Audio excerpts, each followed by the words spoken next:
গোলাকার এই পৃথিবীতে আপনার দেয়া কষ্টগুলো ঘুরে ফিরে কিন্তু আপনার কাছে একদিন না একদিন ফেরত আসবে। আপনি নিজেই আত্ম অনুশোচনায় ভুগতে ভুগতে একটা সময় শেষ করে দেবেন নিজেকে, যা হয়তো আপনার সো কল্ড ইগোর জন্য ওই মানুষটার কাছে ক্ষমাও চাইতে পারবেন না। আমাদের সবার মনে রাখা উচিত, মানুষের দীর্ঘশ্বাস খুব খারাপ হয়। সামনে এগোতে গেলে শেকলের মতো পা জড়িয়ে টেনে ধরে। ভালো থাকুক আমাদের চারপাশের মানুষগুলো। ভালোবাসার মানুষ, ঘৃণার মানুষ, কাছের মানুষ, দূরের মানুষ সবাই ভালো থাকুক। অভিশাপ না দিলেও রুহের হায় বলে একটা কথা আছে, যাকে রিভেঞ্জ অফ নেচার বলে, যেটা আমাদের বিশ্বাস করতেই হবে। প্রকৃতি কিছু ভোলে না, সময়ের ব্যবধান মাত্র।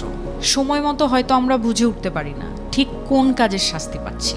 কাউকে কষ্ট দিয়ে, অপমান করে, কাউকে কাঁদিয়ে, কাউকে কথা দিয়ে বেমালুম ভুলে যাই আমরা। কিন্তু মনে রাখবেন, প্রকৃতি কখনো ভোলে না, প্রকৃতি ক্ষমা করে না। প্রত্যেকটা মানুষ তার